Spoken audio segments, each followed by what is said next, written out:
जिन्होंने एक नए विकास के युग की शुरुआत के लिए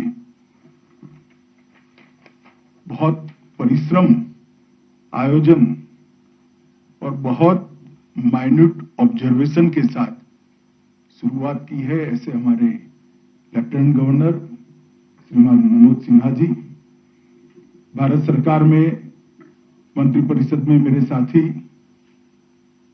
प्रधानमंत्री ऑफिस में MOS डॉक्टर जितेंद्र सिंह जी, मुख्य सचिव जम्मू कश्मीर प्रशासन डॉक्टर अरुण कुमार मेहता और इस यूथ क्लब के संवाद के कार्यक्रम के माध्यम से जुड़े हुए जम्मू और कश्मीर के प्यारे भाइयों और बहनों, मेरा युवा साथियों, आज मैं लगभग 2.25 साल के बाद जम्मू कश्मीर आया हूं और आज सुरक्षा रिव्यू मीटिंग के बाद पहला कार्यक्रम मेरे लिए भी बहुत आनंद की बात है कि यूथ क्लब के युवा साथियों के साथ हो रहा है। और ये सिर्फ शब्द नहीं है, मैं मन की गहराइयों से जम्मू कश्मीर के युवाओं को मिलकर बहुत बहुत आनंद और सुकून दोनों का अनुभव करता हूं और बहुत हर्ष भाव के साथ आप लोगों का आज के कार्यक्रम में स्वागत करता हूं, क्योंकि किसी भी क्षेत्र में अगर परिवर्तन करना है, कोई भी चीज बदलनी है, तो परिवर्तन का वाहक केवल और केवल युवा हो सकता है। कोई भी परिवर्तन युवाओं के इन्वॉल्वमेंट के बगैर, युवाओं की सहभागिता के बगैर संभव ही नहीं है। और हमारे देश के अंदर, पूरे भारत में सभी लोग जानते हैं, देश और दुनिया के सभी लोग जानते हैं कि कश्मीर के अंदर हमने एक नए कश्मीर की रचना की शुरुआत की है मोदी जी के नेतृत्व में। आज मैं देख रहा था, बैठे बैठे सोच रहा था, बातचीत भी कर रहा था, 8 से 9 युवा क्लब के अलग अलग सभी जाति के, सभी धर्म के युवाओं के साथ, भाइयों के साथ, बहनों के साथ, युवा साथियों के साथ बात हुई। मेरे मन में विचार आता था कि 2.5 साल पहले जिस कश्मीर से पथराव के समाचार आते थे, टेररिज्म के समाचार आते थे, हिंसा के समाचार आते थे, आज वही कश्मीर में, वही कश्मीर का युवा, वही जम्मू का युवा विकास की बात कर रहा है, स्किल अपग्रेडेशन की बात कर रहा है, रोजगारी की बात कर रहा है, अपने पढ़ने के लिए जो वजीफा मिला है इसकी बात कर रहा है। कितना भारी बदलाव हुआ है। और मैं आपको विश्वास दिलाता हूं युवा साथियों, ये बदलाव को कोई नहीं रोक सकता। कोई कितनी भी ताकत आजमा ले, ये बदलाव के बयार को अब कोई रोक नहीं सकता। ये आगे बढ़ने वाली है और कश्मीर में एक नए युग की शुरुआत हो रही है। और इसलिए जरूरी है इस प्रकार के कार्यक्रम। मैं तो भाई मनोज सिन्हा जी को बहुत बहुत बधाई और अभिनंदन करना चाहता हूं। ये कंसेप्ट, ये कार्यक्रम, ढेर सारे कार्यक्रम मनोज जी ने चालू करे हैं, मगर इसमें सबसे ज्यादा उपयोगी अगर कोई कार्यक्रम है तो ये यूथ क्लब का उनका ये प्रयोग है। हमारी कश्मीर की लगभग 70% आबादी, 70% आबादी 35 साल के नीचे की उम्र की।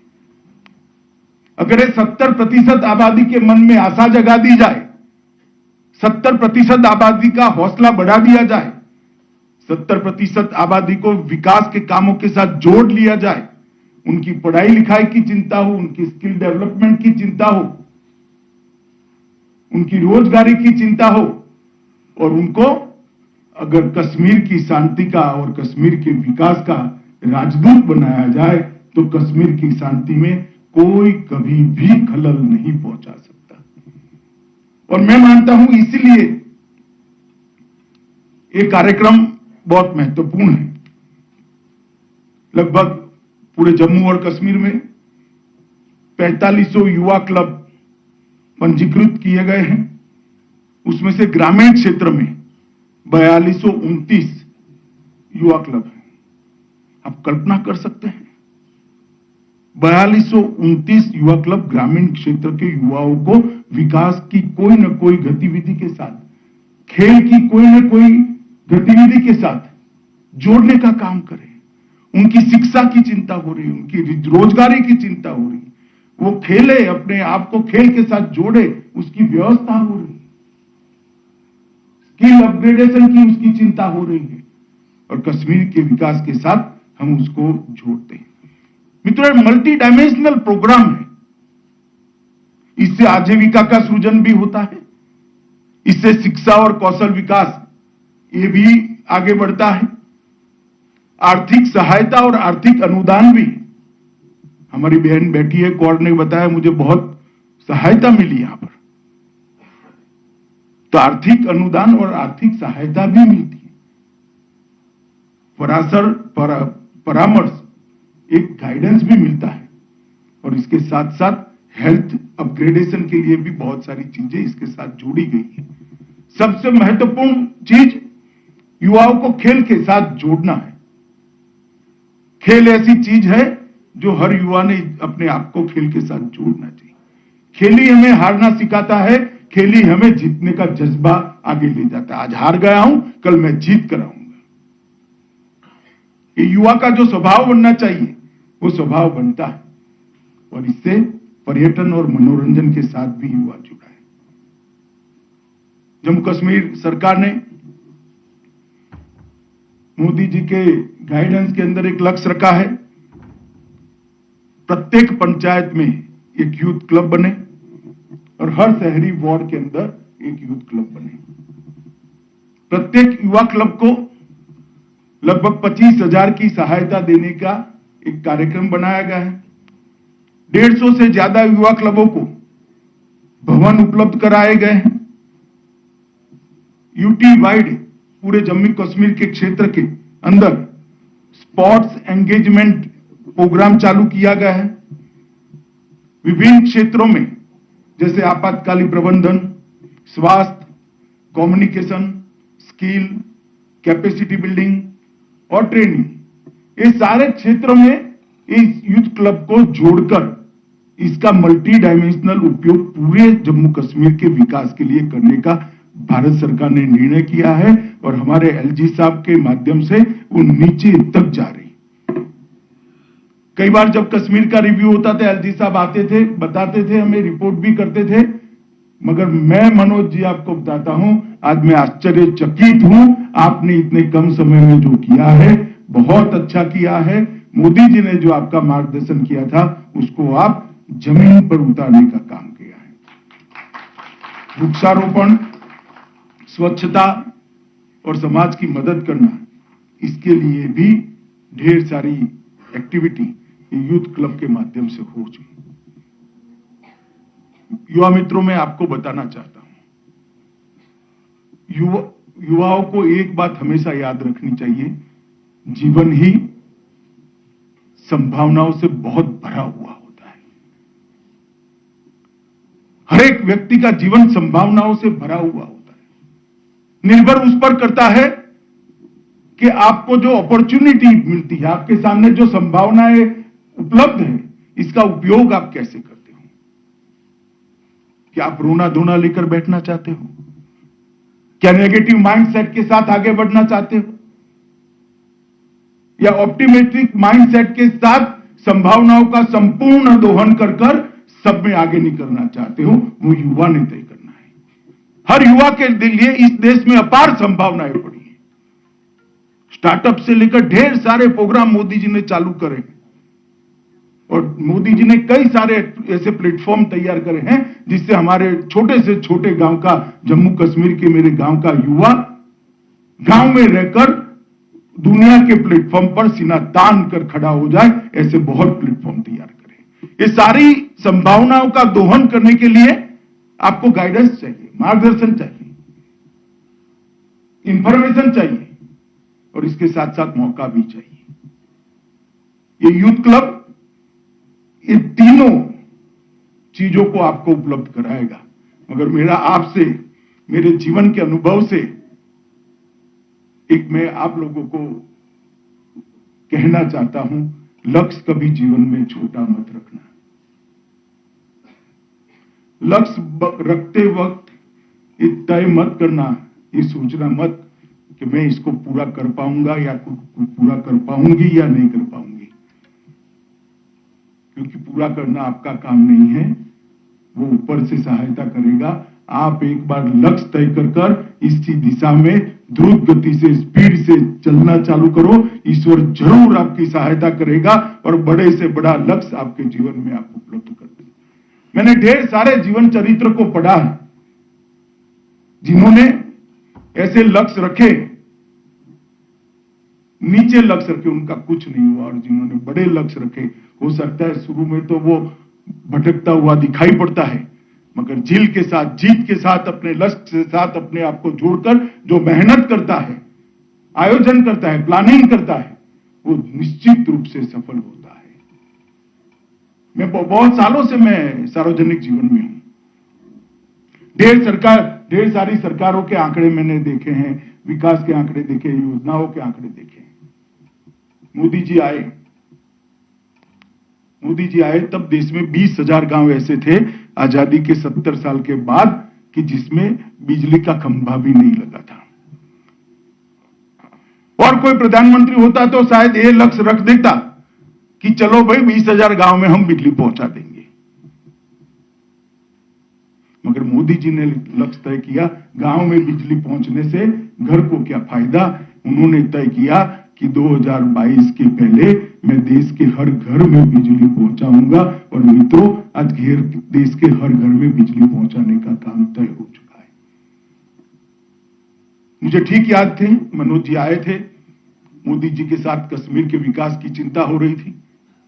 मोदी जी हर बार कश्मीर के विकास का रिव्यू करते हैं, तो प्रधानमंत्री आयुष्मान भारत योजना की बात निकली, तो मोदी जी ने कहा कश्मीर ने बहुत घाव सहे हैं, देश भर में प्रधानमंत्री आयुष्मान भारत योजना हर गरीब के लिए है, कश्मीर में प्रधानमंत्री आयुष्मान भारत योजना हर कश्मीरी के लिए होगी, इसमें कोई मर्यादा नहीं होगी, और आज 5 लाख तक का खर्चा हर कश्मीरी परिवार का मोदी जी की प्रधानमंत्री आयुष्मान भारत योजना और सेहत के कॉम्बिनेशन में। अगर लक्ष्य रखते हैं हम तो लक्ष्य अचीव भी होते हैं।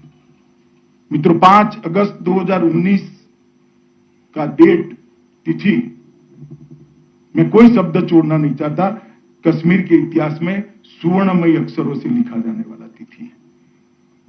कश्मीर के अंदर एक नई शुरुआत हुई।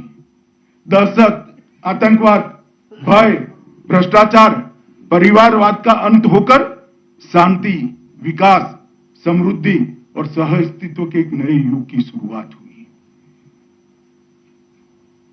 इसको ये जम्मू कश्मीर के युवाओं ने बल देना है। ये अपॉर्चुनिटी जो आपको मिल रही है, ये विकास जो आपको दिखाई पड़ता है, मैं विकास के आंकड़े और बाकी सारी बातें भी बताता हूं, क्योंकि ढेर सारा अपप्रचार होता है कि हमें क्या मिला, हमें क्या मिला। आज 45,000 से ज्यादा युवा यहां पर बैठे हैं, सब कहते हैं कि हमें अपॉर्चुनिटी मिली है। जीवन में अपॉर्चुनिटी बहुत बड़ी चीज होती है मित्र, और बहुत सारा विकास का काम भी शुरू हुआ है, और हम चाहते हैं कि कश्मीर पहले भारत सरकार से मदद आती थी, आज भी आती है, आनी भी चाहिए, क्योंकि बहुत सहा है कश्मीर ने, परंतु एक दिन ऐसा जरूर आएगा कि कश्मीर भारत सरकार के, भारत के विकास के लिए कंट्रीब्यूट करे, लेने वाला नहीं, भारत को देने वाला प्रदेश बने। इस प्रकार का हमारा जम्मू कश्मीर बनाने का लक्ष्य हम लोगों ने रखा, और ये जिम्मेदारी जम्मू कश्मीर के युवाओं की। जम्मू कश्मीर के युवाओं को मैं कहना चाहता हूं मित्रों, आज मैं आपके सामने खड़ा हूं, भारत के गृह मंत्री के नाते खड़ा हूं। मोदी जी ने मुझे भारत के गृह मंत्री की जिम्मेदारी दी। मैं भारतीय जनता पार्टी दुनिया की सबसे बड़े राजनीतिक दल का अध्यक्ष भी रहा, परंतु मेरी कैरियर की शुरुआत एक पोलिंग बूथ के अध्यक्ष से हुई थी।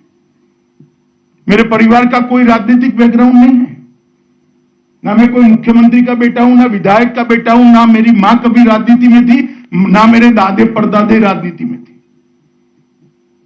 मगर ये लोकतंत्र की खूबसूरती है, जमहूरियत की खूबसूरती है कि नीचे से मैं इस देश, इतने बड़े देश का गृहमंत्री बन सकता हूं। आप लोग मुझे साच अर्थ में बताना भैया, 5 अगस्त 2019 के पहले कश्मीर का युवा इस देश का वित्त मंत्री या गृह मंत्री या देश का राष्ट्रपति उपराष्ट्रपति बनने का सोच सकता था क्या? 70 साल की जमहूरियत में क्या दिया? 87 विधायक, 6 सांसद और 3 परिवार। मैं नाम लेना नहीं चाहता परिवार का, सब जानते हैं। मोदी जी ने 30,000 चुने हुए प्रतिनिधि देने का काम इतने कम समय के अंदर दिया है। और मैं मानता हूं कि लगभग पंचायत चुनाव में 4,291 निर्वाचन क्षेत्रों में चुनाव हुआ। ब्लॉक विकास परिषद के अंदर 285 तहसील पंचायतों का और जिला परिषद की 280 सीटों का चुनाव हुआ और बढ़ चढ़कर 98% तक लोगों ने वोट डाले हैं। और लगभग 30,000 प्रतिनिधि आज अपने अधिकार का उपयोग कर रहे हैं, अधिकार को प्राप्त किए हैं और जम्मू कश्मीर की सेवा कर रहे हैं। जो लोग चिल्ला रहे हैं वो इसलिए चिल्ला रहे हैं कि जमहूरियत, लोकतंत्र 3 परिवारों की गिरफ्त से निकल एक गरीब के घर में गई है। हर पंचायत में एक वार्ड का सदस्य आया है, तहसील पंचायत में उसका एक तहसील पंचायत का सदस्य आया है, ब्लॉक का सदस्य आया है, हर जिला पंचायत में जिला पंचायत का सदस्य आया है। लोकतंत्र को घास रूट लेवल पर परकोलेट करने का काम नरेंद्र मोदी जी ने किया है और जम्मू कश्मीर में साच अर्थ में इतने सालों के बाद लोकतंत्र की शुरुआत करी है। देश भर में त्रिस्तरीय पंचायत की शुरुआत सालों पहले हो गई थी, मगर जम्मू कश्मीर में नहीं हुई थी। और मैं मानता हूं कि बहुत बड़ी अपॉर्चुनिटी अगर किसी को मिली है तो सबसे बड़ी अपॉर्चुनिटी हमारे युवाओं को मिली है। मुझे बताओ भला, गांव में पंच सरपंच कौन बनेगा? 5 साल के बाद आप ही बनोगे। पंच सरपंच बनोगे तो जिला पंचायत के सदस्य भी बन सकते हो, जिला पंचायत के सदस्य बन सकते हो तो फिर विधायक भी बन सकते हो, और विधायक बनते हो तो जम्मू कश्मीर के मुख्यमंत्री भी बन सकते हो और देश की संसद में भी जा सकते हो। ये अपॉर्चुनिटी पहले कुछ परिवारों तक सीमित थी। नरेंद्र मोदी जी ने एक नई शुरुआत करी है और इसको बहुत आगे बढ़ाने का काम नरेंद्र मोदी जी ने किया है। मैं मानता हूं युवाओं ने इस प्रक्रिया को जुड़ना चाहिए और ढेर सारे जो लोकतंत्र के फायदे हैं उसको लोगों तक पहुंचाने की शुरुआत करना चाहिए। भ्रष्टाचार के अंदर भी कमी हुई है। मैं आपको विश्वास के साथ कह सकता हूं, लगभग कश्मीर के हर घर में गैस पहुंचा है। किसी को 25 पैसा नहीं देना पड़ा होगा गैस की बोतल के लिए। यहां बैठे हैं जिनको सब्सिडी मिली है, वजीफे मिले हैं, जिनको लोन मिला है, जो खेलों के साथ जुड़े हैं, ऑनलाइन जुड़ सकते हो आप। कोई भ्रष्टाचार नहीं हुआ है, पारदर्शी तरीके से भर्ती हुई है। मैं आंकड़े बाद में दूंगा, मगर किसी की सिफारिश की जरूरत नहीं है। आप में मेरिट है, आपके पास मार्क है, आपके पास कौवत है, आपके पास कौशल है तो अपॉइंटमेंट लेटर घर पे आ जाएगा, किसी की सिफारिश की जरूरत नहीं। आज विधवा सहाय का हफ्ता, विधवा सहाय सीधा विधवा के बैंक अकाउंट में पहुंचते, उसको धक्का खाने की जरूरत नहीं। किसी वृद्ध का पेंशन सीधा इसके घर में पहुंच जाता है, बच्चों का वजीफा इनके बैंक अकाउंट के अंदर पहुंच जाता है। किसी को धक्का खाने की जरूरत, कोई आपसे 5 पैसा भी नहीं मांग सकता साहब। मोदी जी किसानों को 6,000 रुपया साल का बेचते हैं, जम्मू कश्मीर के किसान को भी बेचते हैं। वहां से एक बटन दबाते हैं, 10 मिनट में आपके बैंक अकाउंट में ट्रांसफर हो जाता है। मैं जम्मू कश्मीर के युवाओं को पूछना चाहता हूं, इस प्रकार की व्यवस्था क्या अभी हमने कभी सोची थी? 5 अगस्त 2019 के पहले संभव था क्या? ये पारदर्शिता और ये भ्रष्टाचार का खात्मा जम्मू कश्मीर के विकास की नींव है। मेरी बात याद है, इस राज्य को भ्रष्टाचार ने दिमक की तरह इसकी जड़ें खोखली करी थी। हम उसमें से बाहर लाने का काम भारत के प्रधानमंत्री नरेंद्र मोदी जी ने किया है। मित्रों, मैं आप लोगों को बड़े दुख और दर्द के साथ एक बात बताना चाहता हूं। आजादी के बाद पर हेड किसी राज्य को सबसे ज्यादा भारत सरकार ने मदद करी है तो जम्मू कश्मीर में, मगर गरीबी गई क्या, बेरोजगारी गई क्या, इंफ्रास्ट्रक्चर बढ़ा था क्या? इंफ्रास्ट्रक्चर तो अब बढ़ने लगा, गरीबी जाने का अब जरिया हुआ, रोजगारी अब मिलने बोली। पढ़ाई लिखाई के लिए यहां से पाकिस्तान जाते थे। मनोज जी, कितनी मेडिकल कॉलेजें बना दी? 7 नए मेडिकल कॉलेज बनाए, 11 नर्सों की कॉलेजें बनाई हैं। जम्मू कश्मीर के युवाओं को, यहाँ के गरीब माँ बाप के तेजस्वी बच्चों को डॉक्टर बनने के लिए अब जम्मू कश्मीर के बाहर जाने की जरूरत नहीं है। और ये कई साल पहले यहां शुरू होना चाहिए था, मगर नहीं हो पाया। मित्रों, एक दावा था कि आतंकवाद बढ़ जाएगा। 2004 से 14 के, मैं पुराने 90 के तो आंकड़े बोलना भी नहीं चाहता, उसमें 2081 नागरिकों का मृत्यु हुआ था, प्रतिवर्ष 208, और 14 से 21 अब तक प्रतिवर्ष 30 लोगों की मृत्यु हुई है। आतंकवाद कम हुआ है, पथराव अदृश्य हो गया है। और मैं आपको विश्वास दिलाना चाहता हूं, जम्मू कश्मीर की शांति को जो लोग खलल पहुंचाना चाहते हैं, हम उनके साथ सख्ती से निपटेंगे। ये जो विकास की यात्रा शुरू हुई है, इसमें कोई भी रोड़ा नहीं डाल पाएगा। ये हमारा कमिटमेंट है और हम इसी रास्ते पर आगे बढ़ेंगे। और मित्रों, मैं इसमें ज्यादा आंकड़ों में जाना नहीं चाहता, मगर इतना जरूर कहना चाहता हूं कि अब तक 40,000 से ज्यादा, सब मिलाकर, सेना, दहशतगर्द और नागरिक, सुरक्षाकर्मी, सेना, सब मिलकर 40,000 लोगों की जान गई है। इसे हमें खत्म करना है या नहीं करना है? दहशतगर्दी और विकास दोनों एक साथ संभव है क्या? आप बताइए मुझे, संभव है? हो सकता है क्या? कभी नहीं हो सकता। विकास की पहली शर्त है यहां शांति हो। और कौन इसको निकालेगा? सरकार निकाल सकती है क्या? ना भाई ना।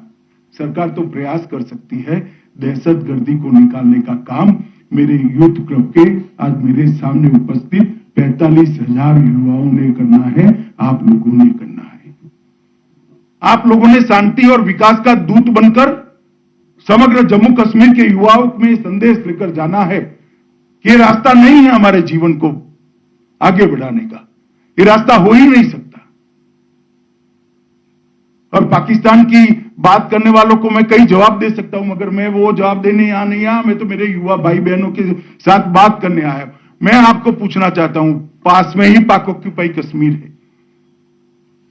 हमें तो अभी जम्मू कश्मीर में जो विकास है इससे संतोष नहीं है, परंतु अभी भी यहां का जम्मू कश्मीर और पाक ऑक्यूपाई जम्मू कश्मीर का एक बार तुलना कर देना, क्या मिला? गरीबी के अलावे क्या मिला? अंधेरे के अलावे क्या मिला? धुएं के अलावे क्या मिला? आज भी घर में लकड़ियां और टहनियां जलाकर खाना पकाया जा रहा है। और यहां विकास के एक नए दौर की शुरुआत हुई। मैं सभी युवा साथियों को अपील करने आया हूं कि यहां पर मोदी जी ने युवाओं के लिए एक बहुत बड़ी शुरुआत करी है। सर्विस सिलेक्शन बोर्ड द्वारा 25,000 सरकारी नौकरी ये 2 साल के अल्पकाल के अंदर 1 पैसे के भी भ्रष्टाचार के बगैर दिए। 7,000 नियुक्ति पत्र कल ही देने जा रहे। खादी द्वारा मधुमक्खी हो या इलेक्ट्रॉनिक चाक हो, मिट्टी के बर्तन बनाने वाले, और मेरा तो आप सभी से निवेदन है कि जो कम पढ़े लिखे युवा है उनको खादी ग्रामीण विकास बोर्ड के साथ जोड़िए। एक मधुमक्खी का डिब्बा लाकर घर पे रख देंगे, 2-3 हजार रुपया कमा लेगा। एक मिट्टी के बर्तन बनाने का इलेक्ट्रिक चाक लेकर आएगा, वो 5,000 रुपया कमा लेगा। उनको जोड़िए आप खादी विकास बोर्ड के साथ, उनको लगभग 4 लाख लोगों को रोजगारी देने की शुरुआत हुई। जहां तक इन्वेस्टमेंट का सवाल है, अभी मनोज जी ने कहा कि एक नई इन्वेस्टमेंट पॉलिसी लेकर आई है भारत सरकार, औद्योगिक नीति लेकर आई, और मोदी जी ने मन खोलकर कश्मीरी युवाओं के लिए इसमें मदद भेजी है। पूरे देश भर में इतनी लुक्रेटिव आकर्षक औद्योगिक नीति किसी भी राज्य की नहीं, और इसी का कारण है कि एक बार तो आजादी से अब तक 15,000 से ज्यादा करोड़ का इन्वेस्टमेंट आया था। अब तक औद्योगिक नीति को आए अभी 6 महीना भी नहीं हुआ है, 12,000 करोड़ का इन्वेस्टमेंट जम्मू कश्मीर राज्य में आ चुका है। घाटी में 5,000 और 7,000 जम्मू में, 12,000 करोड़ का, एक और 70 साल का और एक और 6 महीने का। मुझे पूरा भरोसा है कि देखते देखते हम 2022 के पहले 50,000 करोड़ का इन्वेस्टमेंट क्रॉस कर जाएंगे। फिर भैया तेरी जो टेम्पो है, 3 टेम्पो भी ले लोगे तो सारे हफ्ते तेरे भर जाएंगे, कोई दिक्कत नहीं आएगी। क्योंकि इन्वेस्टमेंट आता है, उद्योग आता है तो उसके साथ रोजगारी आती है, इन्वेस्टमेंट आता है इसके साथ टैक्स आता है, टैक्स आता है तो राज्य सरकार विकास करती है, गांव का विकास करती है, शहर का विकास करती है, रोड बनाती है, रास्ते बनाती है, बिजली पहुंचाती है, कृषि के अंदर हमारे खेतीबाड़ी करने वाले भाइयों की मदद करती है, सेब की नई नई नस्लें आएगी, उसके बिकने की व्यवस्थाएं होगी। केसर को अब जीटेक टैग करने के बाद केसर के दाम कितने बढ़ गए, परंतु ये सब करने के लिए बहुत जरूरी है कि इन्वेस्टमेंट आए। वो इन्वेस्टमेंट आने की शुरुआत भी हो गई है। 9 मेडिकल कॉलेज और 15 नर्सिंग कॉलेज बनाने की योजना है, जिसमें से 7 का काम शुरू हो चुका है। 70 साल तक हम पर जो आरोप लगाते हैं ये 3 परिवार वाले, मैं उनको हिसाब किताब पूछने आया। 70 साल तक मेडिकल की 1947 से 2014 तक 500 सीट थी। जरा हॉल वाले एक साथ बोले कितनी सीटें थी भाई, जोर से बोलो जरा, कितनी? आज 1150 एमबीबीएस की सीटें 500 की जगह हो चुकी है और 1100 होने वाली है। आप कल्पना कर सकते हैं 2000 बच्चे 1 साल के डॉक्टर बनकर बाहर निकलेंगे। 14 डेंटल की सीटें निकलवा पीजी की और 600 पैरामेडिकल सीटें निकलेंगी। इसके साथ आईआईटी आपके लिए यहां है, किसी को अब दिल्ली जाने की जरूरत नहीं है। एनआईटी यहां आ चुका है, आईआईएम यहां आ चुका है, नीट यहां आ चुका है, आईआईएमसी यहां आ चुका है, कैंसर इंस्टीट्यूट यहां आ चुके हैं, पॉलिटेक्निक कॉलेज आ चुकी है। मुझे बताइए 70 साल क्यों नहीं हुआ? क्यों नहीं हुआ?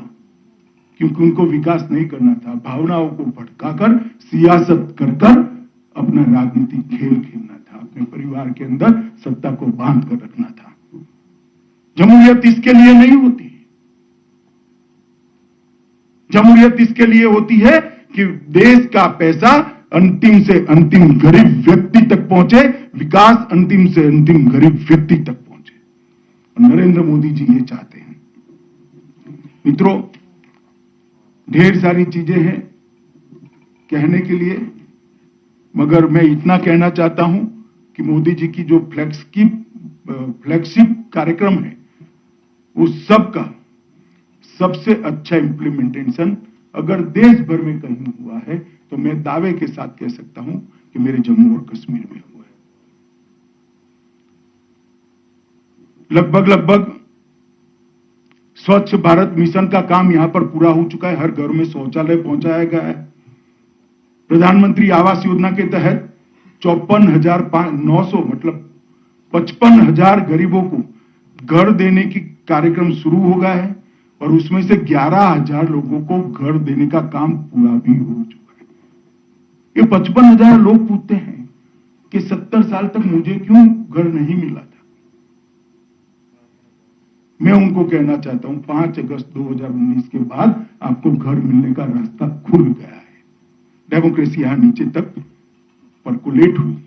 जल जीवन मिशन के तहत 2 जिलों में हर घर में नल से जल पहुंचाने का काम समाप्त हो गया है और 11 जिलों में 2021 दिसंबर के पहले हम समाप्त कर देंगे, 7 जिलों में सितंबर 22 के पहले समाप्त कर देंगे।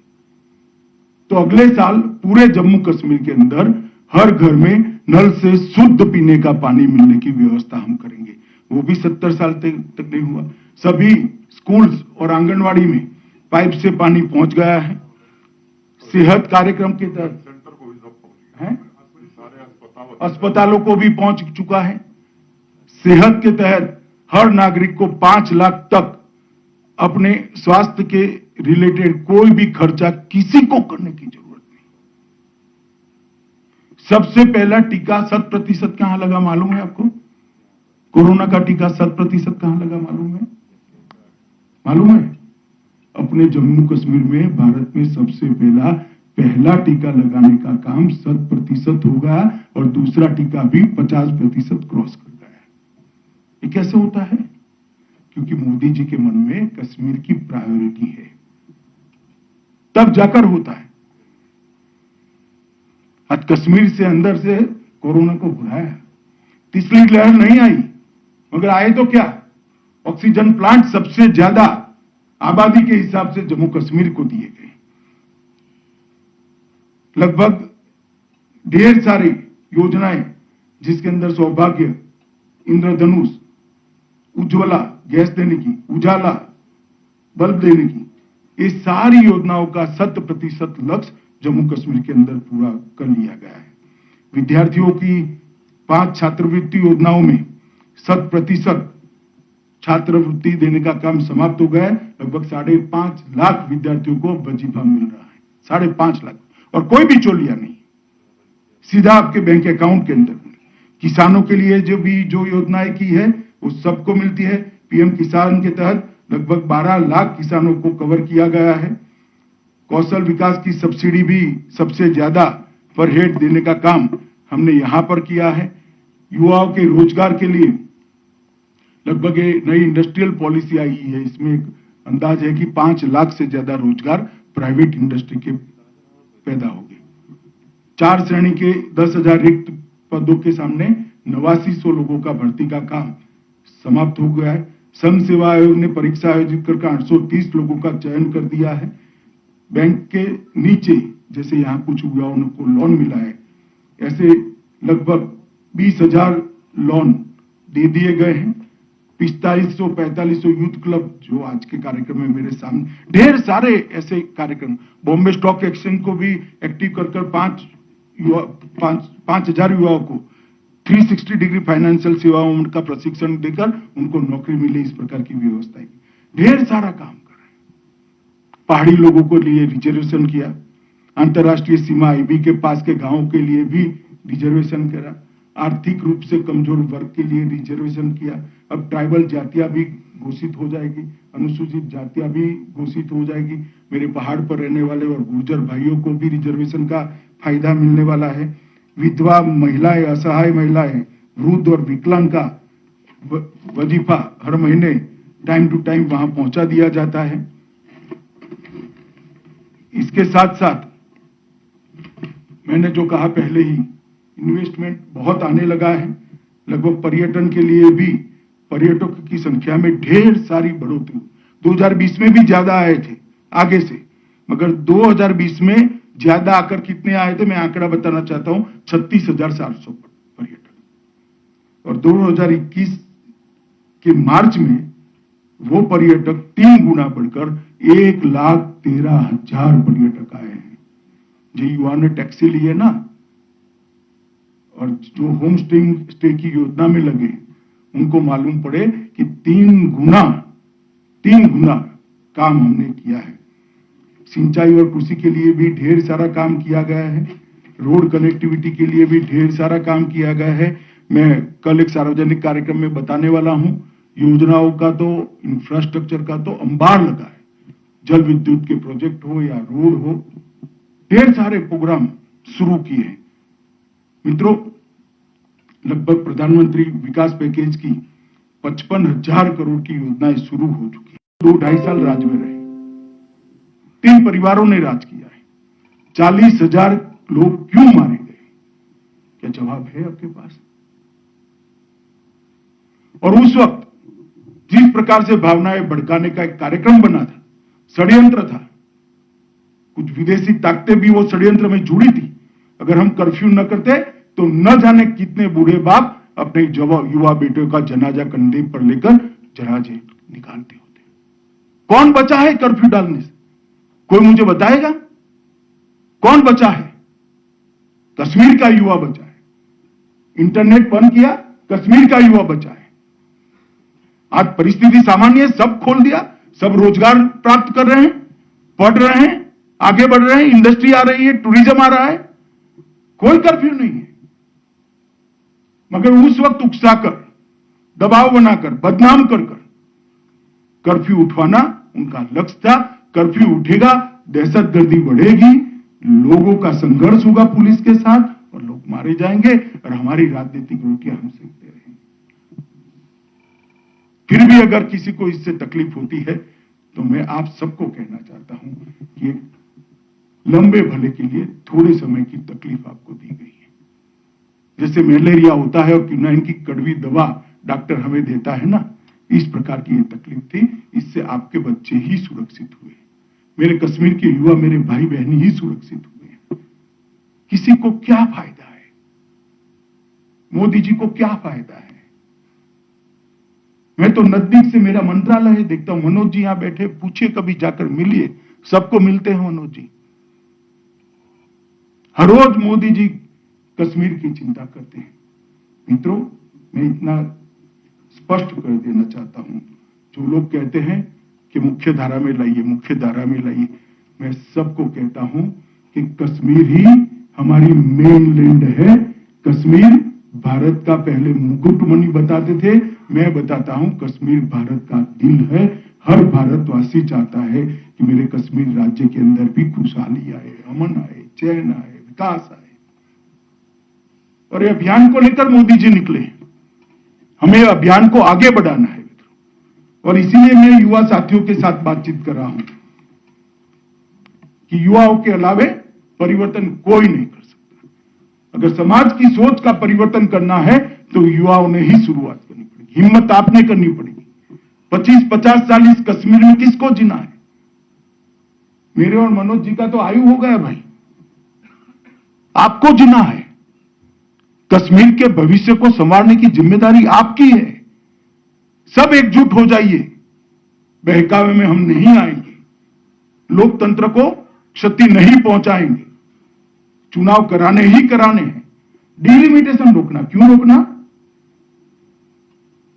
क्योंकि हमारी राजनीति का नुकसान होता है। भाई, अब कश्मीर में ऐसा कुछ रुकने वाला नहीं है। कश्मीर के युवाओं को मौका मिले, इसलिए अच्छा डिलिमिटेशन भी होगा, डिलिमिटेशन के बाद चुनाव भी होगा और फिर से स्टेटहुड का स्टेटस भी वापिस आने वाला है। मैंने देश की पार्लियामेंट में कहा है और यही रोड मैप है। और मैं तो कश्मीर के युवाओं से दोस्ती करने आया हूं मित्रों। आप मोदी जी के साथ जुड़िए, भारत सरकार के साथ जुड़िए और कश्मीर को आगे ले जाने की जो यात्रा शुरू है उसके सहयात्री बनिए।